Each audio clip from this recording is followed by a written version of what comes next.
Ah, jeez. Called me the Danny. This is our time again. It must be time for another video. Alright, well, let me wash my hands. So today's video, what are we going to talk about?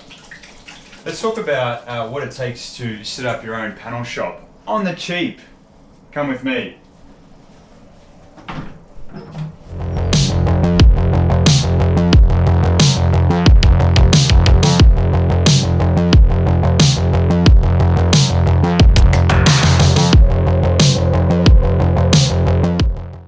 So you hate yourself and you want to go into business. Welcome, you're in for a wild ride. Do you want to work really hard for no money? Do you want to work all hours of the night trying to get somebody's project done and then they don't pay you? Keep watching this video because I'll tell you how to avoid all of that and more. So let's say you've rented out a little factory in Dandenong. You're ready to make your fortune. You've even got a business name, Yabiate.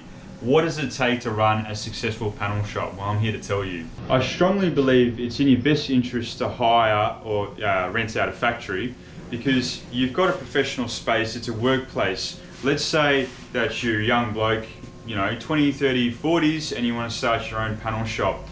You can start in your own garage if you've got limited resources, but to get that client that's going to pay, you need to have your own space, and you should have a separation between work and home as well. So if you rent out a little place in Dandenong, you don't have to get all of the equipment right at the get-go. You don't need to get a spray booth. There's plenty of places where you can hire, which we'll talk about a little bit later.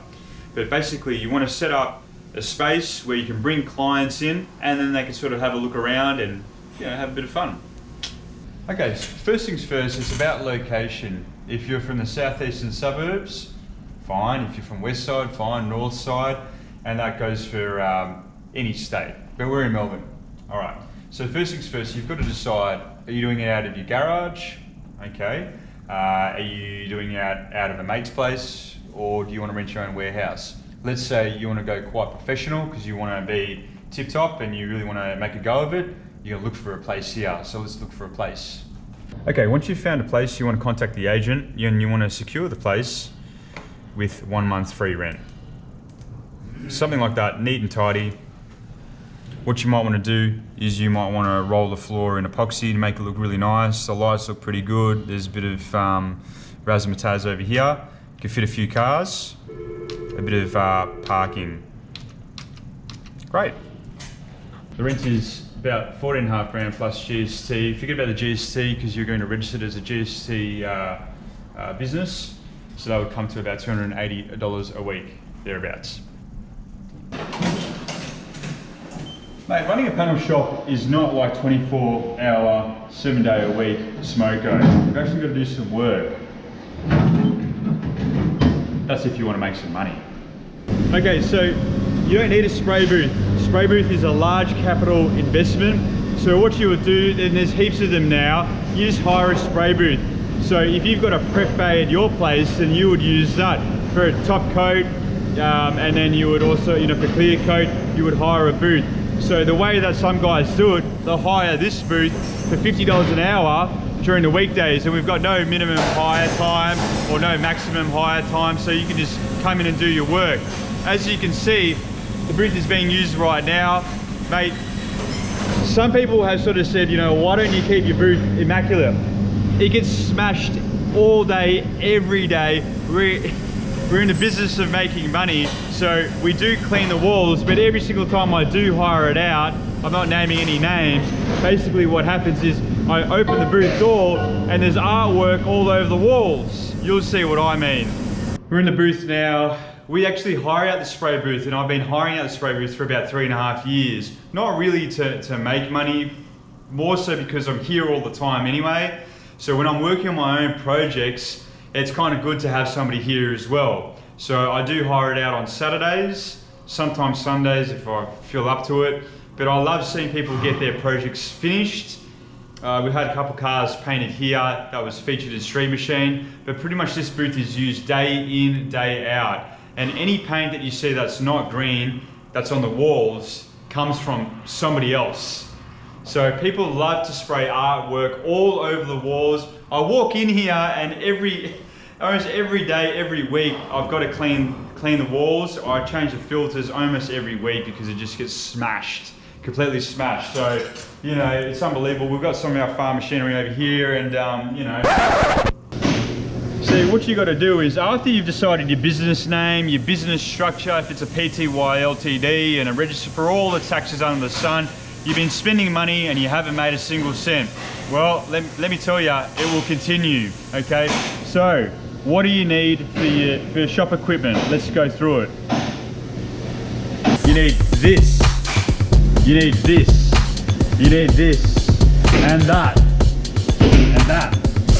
this, and then that. Maybe this, definitely all of this. Maybe more of that. You don't need that. You'll need that. And this. Probably that. But probably not this. You got all your shop equipment, you've stolen it, you've begged, you know, you've actually bought it with your own money. You've spent a lot of money on setting up your own bits and bobs. You've got a factory in Dandenong. Well, what do? Where do you get the work from? Well, there's some of it from word of mouth. You can go Gumtree, Facebook Marketplace, but be prepared. Everybody with a VT Commodore wants a respray, but they ain't willing to pay. So what kind of price should you charge for your resprays to actually make some money? Let's have a think about it. Your workspace, you can have a few toys in there, but don't put all of your cars in there because otherwise you won't have space for your customers' cars. So maybe leave it, you know, one car, one of your project cars, because I know plenty of you guys have heaps of project cars. To have any chance of making any money, you got to do some simple math. I recommend you use an Excel spreadsheet. So figure out all of your costs and expenses per month, figure out how many cars you need to pump through. It might be 4, it might be 10, depending on how good you are. But as a general rule of thumb, a lot of the young blokes that I've seen that have come past our place to hire the booth will charge anywhere between $3,000 to maybe $5 grand and maybe even more. So just keep that in the back of your mind. All it comes down to is a few things. Your time, which is labor, what's your hourly rate that you would like to have or, you know, can have, how motivated you are to pump through the work, your expenses, and at the end of the day, profit, because that's what's going to keep you going. When you first start off, it'll just be you, or it might be a mate. And that's fine, but the problem that I have with all of that sort of thing is if you have a business partner, there'd be only a few reasons why you would do that. If you have complementary skills in that he does the quoting but you do the work, then maybe that would work. But the problem with that is that you might be thinking, what's he doing? Is he doing enough work? I'm busting my balls sanding a car, but yet he's just out sort of just enjoying himself. If you can, go out on your own, do it properly, because you end up with a person, with a partner perhaps, where eventually you'll fight over money, you stop being friends, the friendship won't last. So if you can collaborate on certain projects where both of you guys are making money at the same time, phenomenal. But if you're relying on somebody else, if it's due to finances, try to borrow money off your parents or figure out a different way or save a little bit more. But if you're purely getting a partner for financial reasons, forget about it. Just wait and figure out a different way. Okay, cool. So you've got your place, you've got all of your tools, you're out on your own, you've chosen your business name, you've advertised on Facebook Marketplace and Gumtree, you're raring to go. You've got a few clients that have agreed to pay you $3 grand or whatever it is. What should you do from then? Well, you operate it like a normal business is what you would do. So basically you would ask for an upfront payment to get going. You're either going to quote it for the job plus materials, which is the paint. You would normally supply the consumables, meaning the sandpaper and all that stuff like that.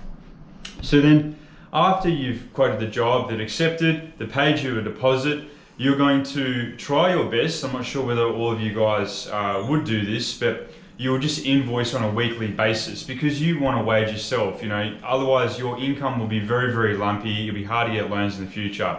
So as you complete the work, Maybe you'll have Friday afternoons that your clients can come around and see what you've done, sort of thing, and be pretty staunch with that. Otherwise, you'll get people walking in all the time. You'll never get anything done. So, do your work. Do an invoice every week. Use an accounting software package. It's like $30 a month using Xero or something to that effect. Send out your bloody invoices. Get them paid. If they don't pay, then you stop doing work. Simple as that. After you've done all of the body work, then what do you do after that? Well, you call up somebody like me or somebody else to hire their booth.